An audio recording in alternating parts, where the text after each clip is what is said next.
Hello and welcome to our channel. Important amendments of Indian constitution. भारतीय संविधान में कुछ महत्वपूर्ण संशोधन हुए हैं जिनके बारे में आज हम लोग चर्चा करने जा रहे हैं।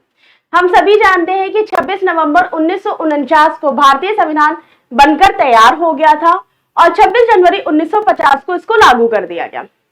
संविधान निर्माताओं के दिमाग में ये बात जरूर थी कि आज की परिस्थितियों के हिसाब से तो हमारा संविधान एकदम सही है, लेकिन भविष्य के लिए परिस्थितियां जब विपरीत होंगी उस समय संविधान में कुछ ना कुछ परिवर्तन करने की जरूर आवश्यकता पड़ेगी। इसी को ध्यान में रखते हुए संविधान निर्माताओं के द्वारा हमारे संविधान में भाग 20 और अनुच्छेद 368 में संविधान संशोधन के प्रावधान को लिखा गया है। तो आज हम लोग इन्हीं कुछ महत्वपूर्ण संशोधनों के ऊपर चर्चा करने जा रहे हैं। तो चलिए स्टार्ट कर देते हैं। चलिए, हमारा प्रमुख संविधान संशोधन जो हम लोग आज पढ़ने वाले हैं उससे संबंधित कुछ फैक्ट्स हैं, वो पहले हम लोग देख लेते हैं। तो देखिए,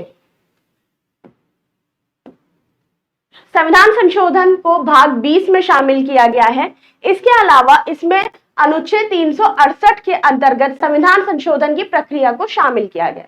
3 प्रक्रिया संशोधन की बताई गई है, लेकिन संविधान संशोधन के अधिनियम 368 में केवल 2 ही प्रक्रिया हैं। पहली प्रक्रिया दे रखी है विशेष बहुमत की और दूसरी है विशेष बहुमत प्लस आधे राज्यों का समर्थन। ठीक है, इसके अलावा एक केस और याद रखिएगा, केशवानंद भारती केस 1973। ये केस बहुत ही इंपॉर्टेंट है क्योंकि इसमें संविधान संशोधन के लिए आधारभूत ढांचे की अवधारणा के बारे में बताया गया है। यानी कि सुप्रीम कोर्ट कहता है कि आप संविधान में संशोधन जरूर कर सकते हैं, लेकिन आधारभूत संरचना में आप संशोधन नहीं कर सकते हैं। आधारभूत ढांचे को आप नहीं छेड़ेंगे। और सुप्रीम कोर्ट जी के द्वारा यह भी कह दिया गया है कि भाई आधारभूत ढांचे यानी कि मूल ढांचे की जो व्याख्या होगी वो हम समय समय पर करते जाएंगे। ठीक है, इसके अलावा और आप देखिए, दक्षिण अफ्रीका के संविधान से संशोधन की प्रक्रिया को हमने अडॉप्ट किया है।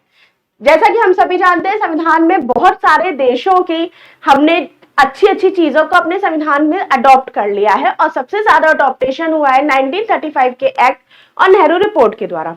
मैंने आपको जैसा कि बताया था कि 1968 के में संविधान की प्रक्रिया 2 दे रखी है, यानी कि विशेष बहुमत के द्वारा और विशेष बहुमत प्लस आधे राज्यों के समर्थन के द्वारा। लेकिन एक और प्रक्रिया है जिसके द्वारा भी हम संविधान का संशोधन कर सकते हैं, वो है आपका सामान्य बहुमत। यानी कि ये 3 प्रक्रिया ऐसी हैं जिनके द्वारा आप संविधान में संशोधन कर सकते हैं। चलिए, तो अब हम लोग स्टार्ट कर लेते हैं। सबसे पहले हम देखते हैं पहला संविधान संशोधन अधिनियम 1951।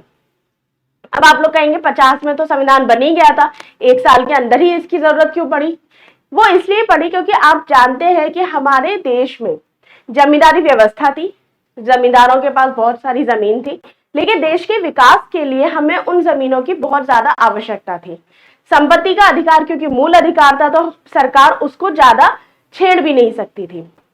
इसी परिस्थिति से निपटने के लिए सरकार ने पहला संविधान संशोधन किया और भारत की अनुसूची में 9वीं अनुसूची को जोड़ दिया गया। 9वीं अनुसूची, जिसे कतिपय अधिनियमों की व्यावृत्ति कहा जाता है, उसमें भूमि सुधार से लेके कई सारे फैक्ट्स को डाला गया। इसीलिए 9वीं अनुसूची को ज्यादातर हम लोग भूमि सुधार से जुड़े मामले कह दिया करते हैं। तो 9वीं अनुसूची में क्या किया है, भूमि सुधार से संबंधित मामलों को हमने डाल दिया गया है। इसके अलावा अनुच्छेद 31 में 31 का और 31 खा 2 उपखंडों को हमने जोड़ दिया है। साथ ही साथ 9वीं अनुसूची को सर्वोच्च न्यायालय के न्याय पुनर्विलोकन शक्ति से भी बाहर कर दिया गया था। लेकिन 2007 में कोहिलियो केस आता है, वो कहता है कि 24 अप्रैल 1973 से पहले के मामलों को छोड़कर उसके बाद के मामलों में न्याय पुनर्विलोकन हो सकता है। ठीक है, अभी वर्तमान में 283 के आसपास केसेस जो है यानी कि कानून जो है वो 9वीं अनुसूची में डाले गए हैं। ठीक है, नेक्स्ट चलते हैं। नेक्स्ट है आपका 7वां संविधान संशोधन अधिनियम 1956। इसमें क्या किया गया है, राज्य पुनर्गठन आयोग की रिपोर्ट आती है। उस रिपोर्ट के आधार पर राज्य पुनर्गठन अधिनियम 1956 को लागू किया गया था। उसी के आधार पर 7वां संविधान संशोधन होता है। इस संशोधन में जो राज्य के 4 पार्ट्स थे, जैसा कि आप जानते हैं राज्य 4 पार्ट्स में डिवाइड था, पार्ट का यानी कि भाग का, खा, ग और घा, इनको हमने समाप्त कर दिया और इसके स्थान पर हमने 14 राज्यों और 6 केंद्र शासित प्रदेशों की स्थापना की। ठीक है, नेक्स्ट चलते हैं। नेक्स्ट है आपका 12वां संविधान संशोधन अधिनियम 1962। इसके अंतर्गत गोवा, दमन द्वीप और गोवा, दमन और द्वीप को भारतीय संघ में मिला लिया गया। नेक्स्ट है 31वां संविधान संशोधन अधिनियम 1973। इस संशोधन के द्वारा लोकसभा की सीटों को 525 से बढ़ाकर हमने कर दिया था 545। ठीक है, पहले लोकसभा की सीट कितनी थी? 525 थी, बाद में 545 कर दी गई। इसके बाद 36वां संविधान संशोधन अधिनियम आता है 1975 को। इस अधिनियम के अंतर्गत सिक्किम को भारतीय राज्य का पूर्ण अंग मान लिया गया, यानी कि पूर्ण राज्य का दर्जा दे दिया गया भारतीय संघ राज्य में। इसके अलावा 35वां संविधान संशोधन के द्वारा सिक्किम को भारतीय शासन में, भारतीय संघ में शामिल किया गया था। इसके बाद नेक्स्ट देखते हैं, ये काफी इंपॉर्टेंट संशोधन अधिनियम है, 42वां संविधान संशोधन अधिनियम 1976। इस अधिनियम को हम लघु संविधान भी कह सकते हैं क्योंकि इसमें बहुत सारे चेंजेस हुए थे संविधान में, तो इसे हम क्या कहते हैं? लघु संविधान भी कहते हैं। इसके अलावा स्वर्ण सिंह समिति की सिफारिश के आधार पर एक नए भाग को जोड़ा गया जो था भाग 4A। इसके अंतर्गत हमने मौलिक कर्तव्यों को जोड़ा था। ठीक है, नेक्स्ट है इसमें संविधान संशोधन की न्यायिक जांच को बाहर कर दिया गया था। लोकसभा तथा राज्य विधानसभा के कार्यकाल को 5 साल से बढ़ाकर हमने 6 साल कर दिया था।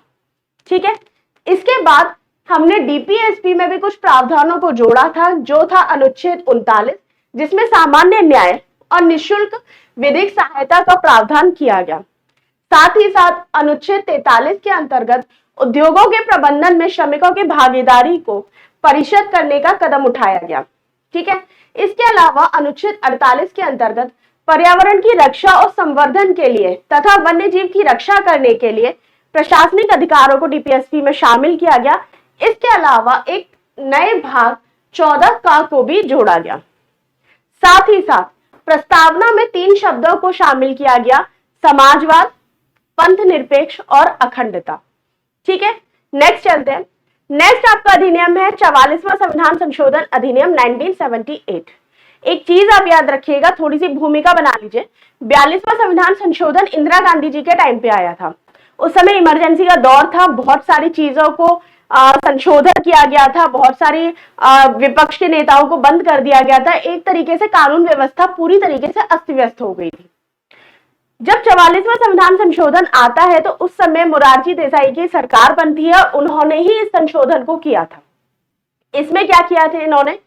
इनके लिए सबसे महत्वपूर्ण चीज रही है कि राष्ट्रीय आपात के संबंध में, राष्ट्रीय आपात में आंतरिक अशांति जो शब्द दिया गया था उसको हटाकर सशस्त्र विद्रोह को शामिल कर लिया गया।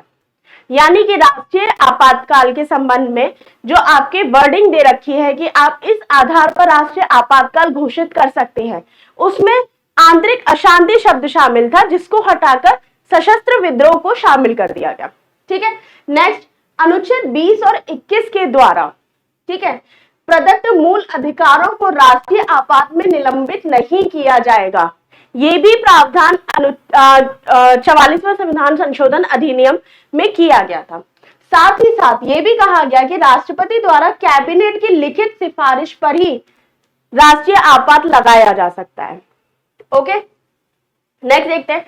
इस संशोधन में सर्वोच्च न्यायालय की और उच्च न्यायालय की कुछ शक्तियों को पुनः बहाल कर दिया गया। साथ ही साथ मैंने आपको लास्ट में ही बताया था कि लोकसभा और विधानसभा के कार्यकाल को 6 साल कर दिया गया था, वापस से इस सरकार ने उसको 5 साल कर दिया गया। ठीक है, नेक्स्ट है आपका 52वां संविधान संशोधन अधिनियम 1985। 1985 में जो संशोधन अधिनियम होता है उसके अंतर्गत 10वीं अनुसूची को जोड़ा गया। 10वीं अनुसूची जो कि दल बदल के आधार पर अयोग्य ठहराने की व्यवस्था थी, उसको इसमें शामिल कर लिया गया। इसके बाद आता है आपका 61वां संविधान संशोधन अधिनियम 1989।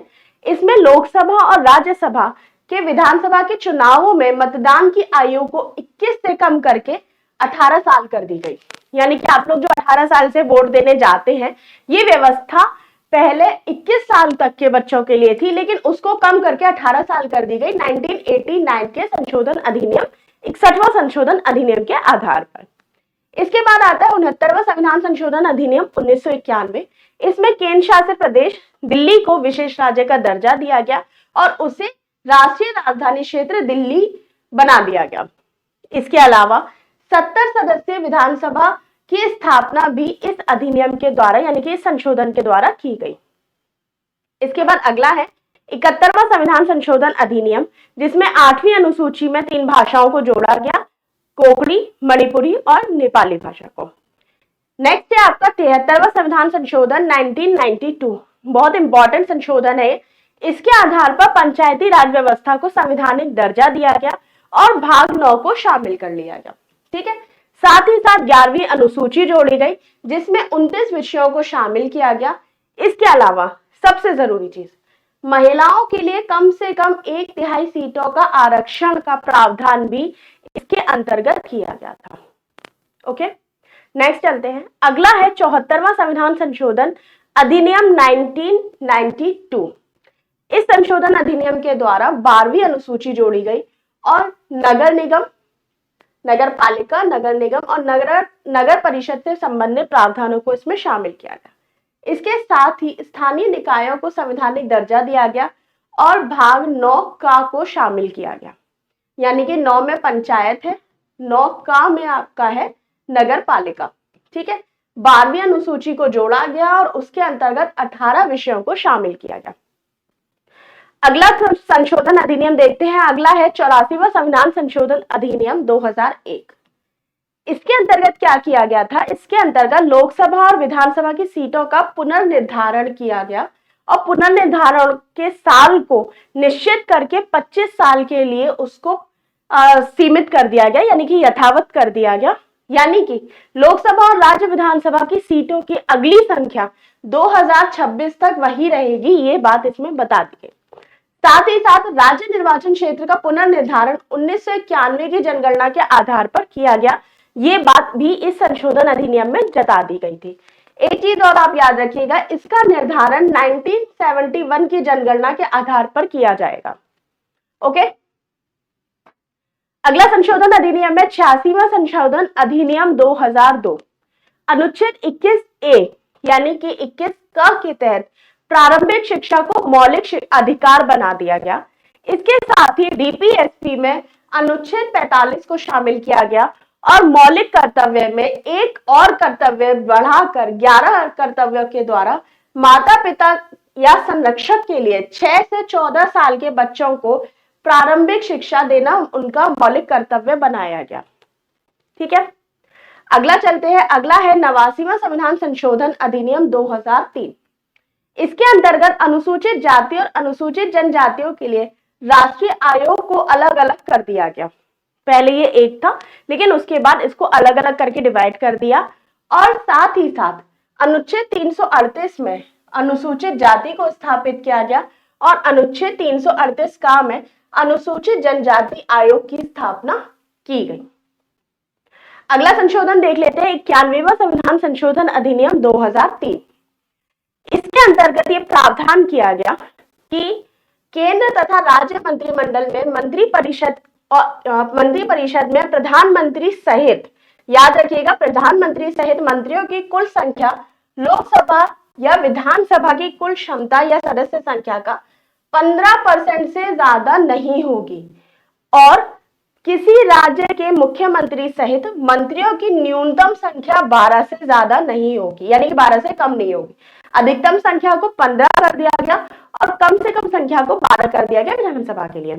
यानी कि यदि किसी की संख्या, सीटों की संख्या किसी राज्य में या किसी में तो उसकी 100 है तो उसका 15% यानी कि 15 सीटें निर्धारित कर दी गई। इसके बाद अगला संशोधन अधिनियम आता है 92वां संविधान संशोधन अधिनियम 2003। इसके अंतर्गत 8वीं अनुसूची में 4 भाषाओं को शामिल किया गया, बोडो, डोगरी, मैथिली और संथाल। इसके साथ ही भारतीय अनुसूची यानी कि 8वीं अनुसूची में भाषाओं की संख्या 22 हो गई थी। ठीक है, अगला संशोधन अधिनियम 93वां संविधान संशोधन अधिनियम 2005। इसके अंतर्गत राज्य को सामाजिक एवं शैक्षणिक रूप से पिछड़े वर्गों के लिए यानी कि एससी एसटी के लिए सरकारी एवं निजी सभी तरह के शैक्षणिक संस्थाओं में विशेष प्रावधान करने का अधिकार दे दिया गया था। याद रखिएगा 93वें संविधान संशोधन में एससी और एसटी के लिए प्रावधान था, लेकिन अल्पसंख्यकों के लिए शैक्षणिक संस्थान में शामिल होने का कोई प्रावधान नहीं किया गया था।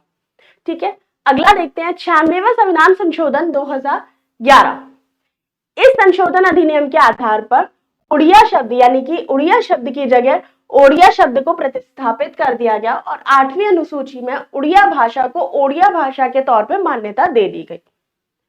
अगला है 97वां संविधान संशोधन अधिनियम 2011। इसके तहत प्रत्येक नागरिक को सहकारी समिति गठित करने का अधिकार दिया गया। ठीक है, साथ ही साथ भाग 9 में 9 खा जोड़ा गया। मैंने आपको बताया था 9 पंचायत के लिए है, 9 का नगर पालिका के लिए है और 9 खा को जोड़ा गया आपके सहकारी समिति के लिए। ठीक है, तो ये याद रखिएगा, काफी इंपॉर्टेंट है। 9 खा जोड़ दिया गया। इसके साथ ही भाग 3 के अनुच्छेद 19(1) में 1 ग जोड़ा गया। ठीक है, इसके आधार पर सहकारी समिति शब्द को जोड़कर मौलिक अधिकार बना दिया गया था। साथ ही साथ सहकारी समितियों को प्रोत्साहित करने के लिए डीपीएसपी तत्वों यानी कि नीति निर्देशक तत्वों की सूची में भी इसको शामिल किया गया और उस आधार पर अनुच्छेद 43 को बना दिया गया। ठीक है, यानी कि अनुच्छेद 43 किससे संबंधित है? सहकारी समिति से संबंधित है। अगला देख लेते हैं 100वां संविधान संशोधन अधिनियम 2014। इस अधिनियम के द्वारा क्या होता है कि बांग्लादेश को हम अपने कुछ एनक्लेव दे देते हैं। ऐसा नहीं हमने अपने दे दिए, हमने बांग्लादेश से भी लिए थे। हुआ क्या था, जब बांग्लादेश बना था यानी कि पूर्वी पाकिस्तान से जब वो बांग्लादेश बनता है तो उसकी सीमा का निर्धारण कुछ इस तरीके से था, यानी कि कोई डायरेक्ट सीमा नहीं थी कि हाँ हम ये सीमा है, ये इंडिया है, ये बांग्लादेश है, ऐसा नहीं था। ठीक है, सीमा का निर्धारण कुछ इस तरीके से नहीं किया गया था। एक सेकेंड,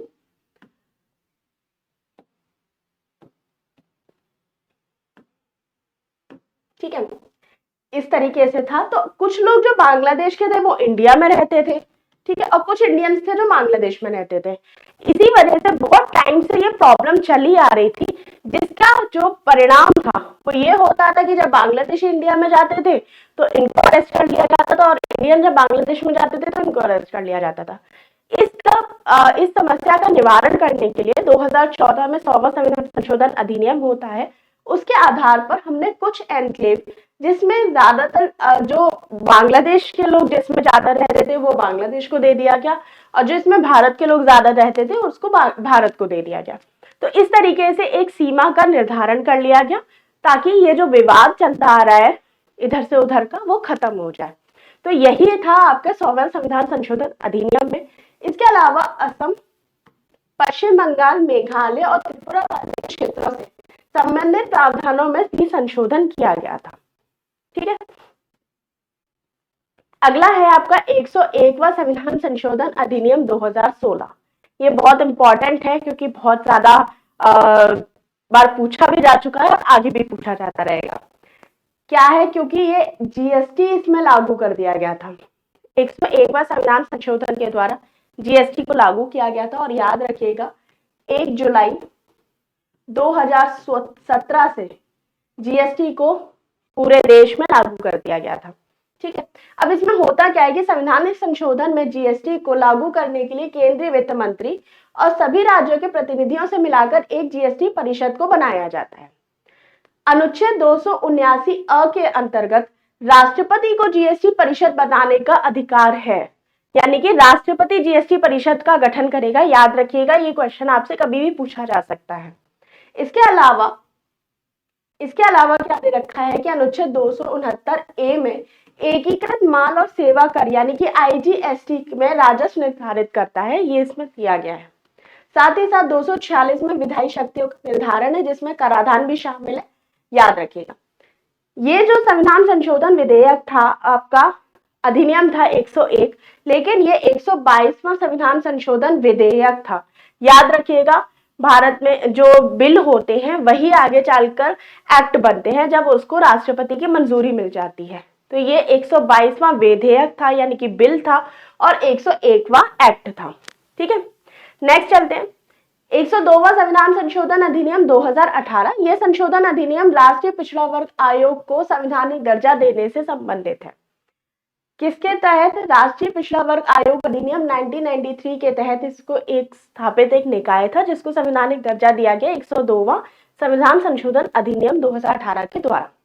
इसके तहत अनुसूचित जाति आयोग और राष्ट्रीय अनुसूचित जनजाति आयोग से संबंधित संविधानों में अनुच्छेद 338 तथा 338 ए के साथ अनुच्छेद 338 बी को भी शामिल किया गया।